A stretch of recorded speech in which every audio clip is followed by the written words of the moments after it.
There's been plenty of television coverage of the concerted media campaign against Joe Biden and Donald Trump, with numerous segments quoting the New York Times.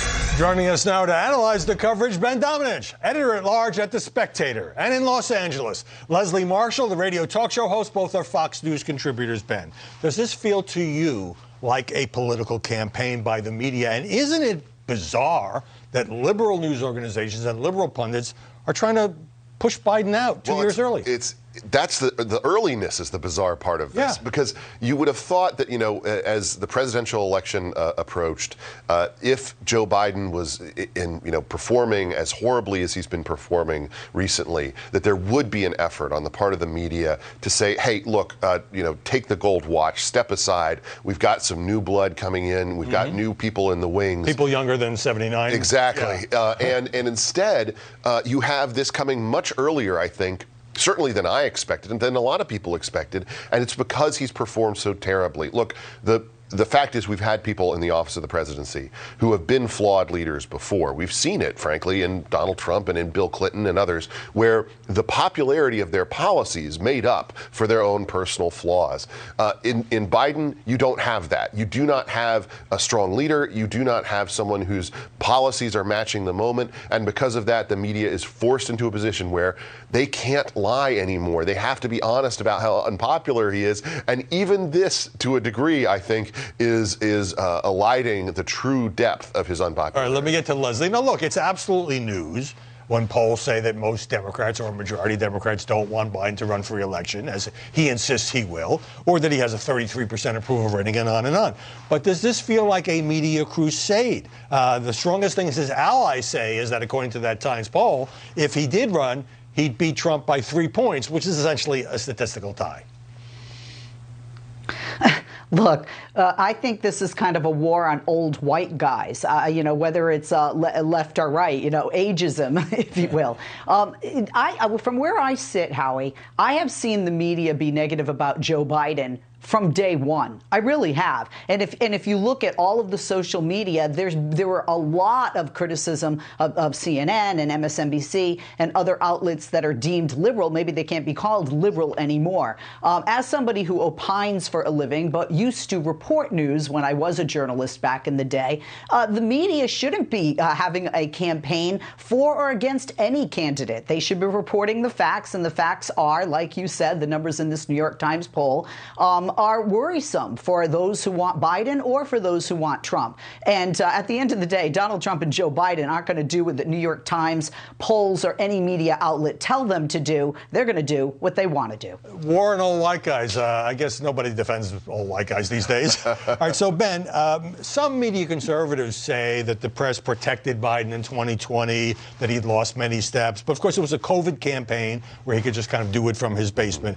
What accounts for the vehemence with which the media, whether you think this is an orchestrated campaign or not, have turned on the president they hailed in 2020 because he was their best ticket for getting Trump out of the White House? Look, I think a lot of the media put themselves out there making the argument that he was a return to normalcy, a stability, that he would tamp down on the culture wars, et cetera. And I think that they've been disappointed to see that that's just not been the case.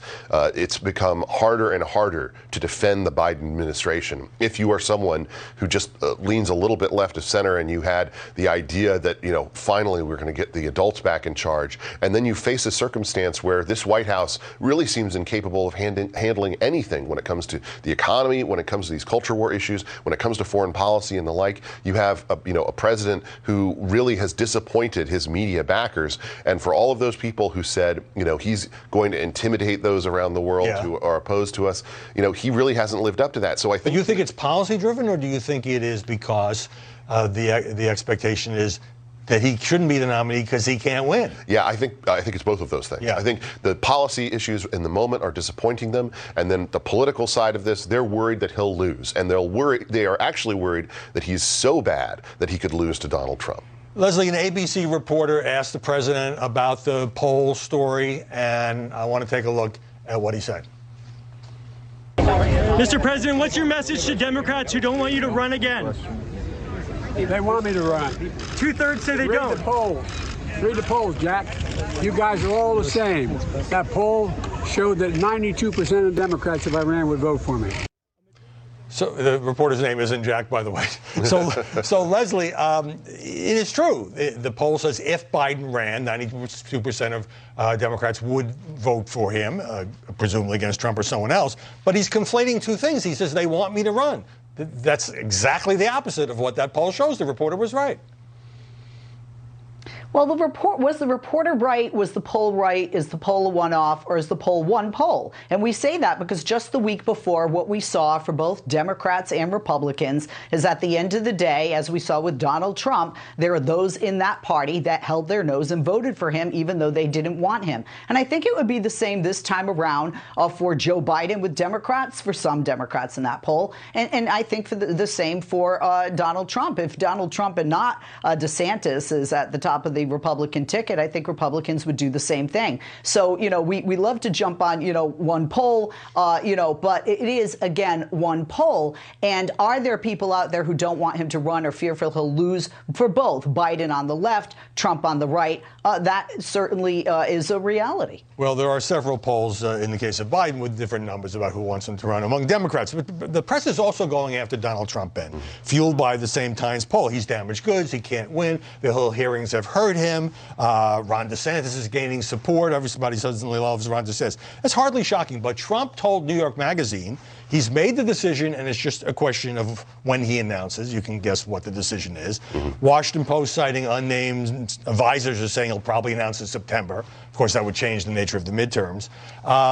And so it looks like this media campaign ain't working. No, it certainly isn't. And in fact, I think it's kind of putting chum in the water, in a sense, sort of daring him to announce earlier. But I do think that is a media-driven announcement would be a mistake on his part. If you really are the powerful force here, if you really are the T-Rex, the king of the jungle, then I think that you can actually wait. You don't need to sort of come out here early. And the fact is that if he is baited into an early announcement, I actually think that gives people more time to familiarize themselves with the alternatives, more time to come around to the idea that Ron DeSantis may be the man for the moment. Just briefly, you tweeted Trump will run and he's going to lose.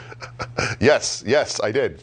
Because that's what I think. I think that he is going to run, and I think that he is going to lose. And I think a big part of this, and not to tag along with Leslie's idea of being against old white guys, I think people are tired of a certain generation that we've had of leadership in America that has held the reins of power for so long. We've had 3 presidents who come from the same year. Think about the bizarre nature of that.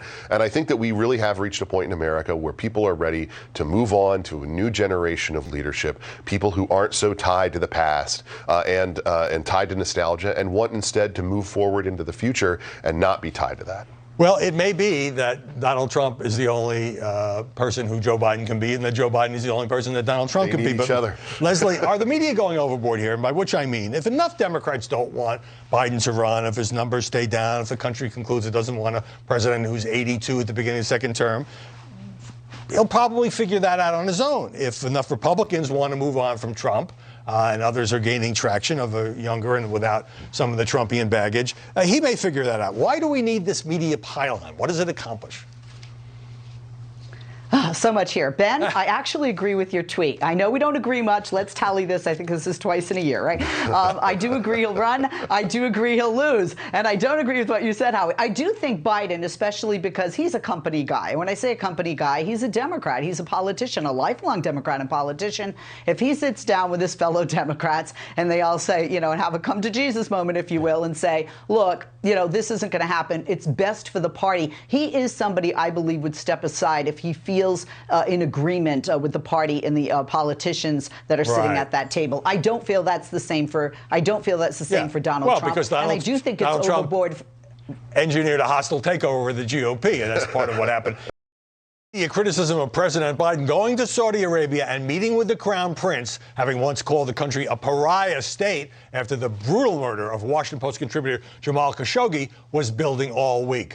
When Biden got off the plane on Friday, there was a fist bump when MBS unexpectedly greeted the president. A reporter asked how the Crown Prince responded, and according to Biden's account, but to his bringing up Khashoggi's killing.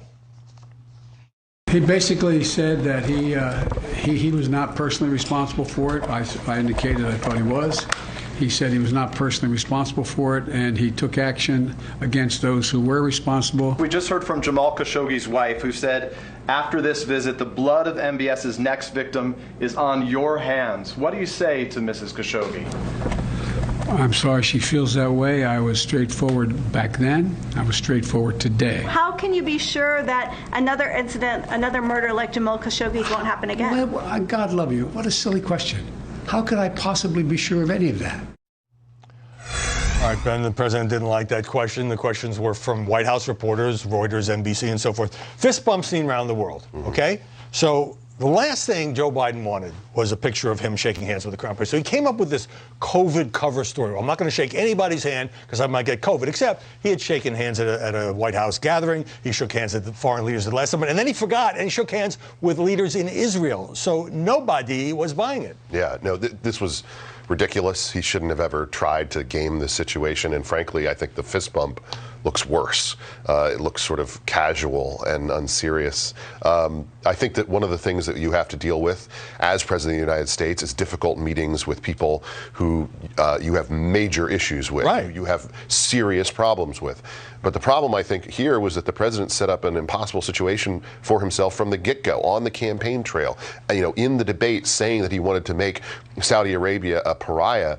We can't afford to do that from a policy perspective, and so it was never responsible to go in that direction.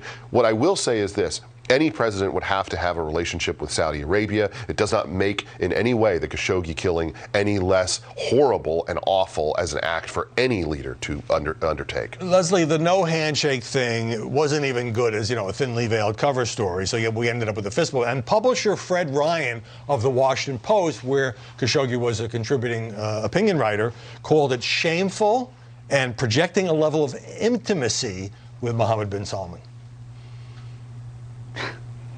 I would agree with the last comment that Ben just made. World leaders, whether Democrats or Republicans in the United States, have to meet with people that are at the helm of nations that have atrocious human rights violations. North Korea, Russia, China are examples in addition to Saudi Arabia. We also have them as trading partners. We need them for some things. They need us for some things. So and when you go to another country, I'm not disputing that, but do you think that the media criticism is off base then?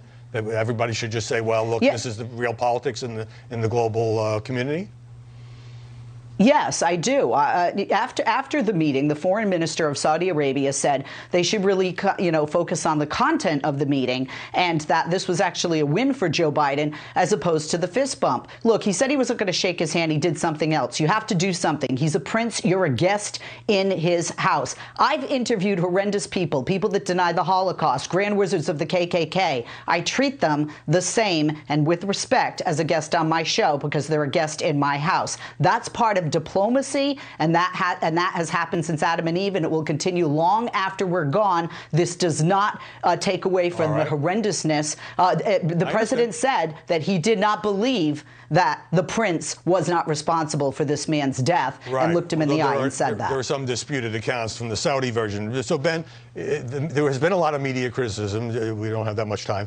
But so was the media criticism off base? A lot of it was on Fox and on the right, that using Biden's own words against him. I think the criticism is on base in the sense of the hypocrisy of the situation and the fact that it's a luxury to be able to sit outside of the White House and to throw rocks at presidents and say they shouldn't even talk to this person. I wouldn't even talk to them. That's just not the way that we conduct world affairs. It never will be, and it isn't the way that that represents a responsible approach to diplomacy. Leslie, MSNBC and CNN covered this on Friday night, although most of the later segments, the nighttime segments, led with January 6th, but they didn't really offer direct criticism. The fiery Joy Reid, most she would say about it is, I'm sure that image is not the image he wanted to convey. CNN's Aaron Burnett, something about it was too chummy. Were they kind of giving Biden a pass here? I mean, you can criticize and still say he should have met with Saudi Arabia. I cringed when I saw it, but I understood his position. You say you're not going to shake his hand, you have to do something. He's a prince. You're there for a meeting. You're in his country. That's what people do. Presidents are criticized if they bow, no matter what they do. To your point, Howie, I don't know. I think it was, more, again, why are we focusing so heavily on that? There are much bigger issues about this meeting that we should be discussing. Yeah, well, of course, the fist bump had taken place just a few hours earlier, so everybody was talking about it. And I think I agree with Ben. A plain old handshake probably would have been better. So, great discussion. Leslie Marshall, Ben Domenech, thanks very much for coming by this Sunday.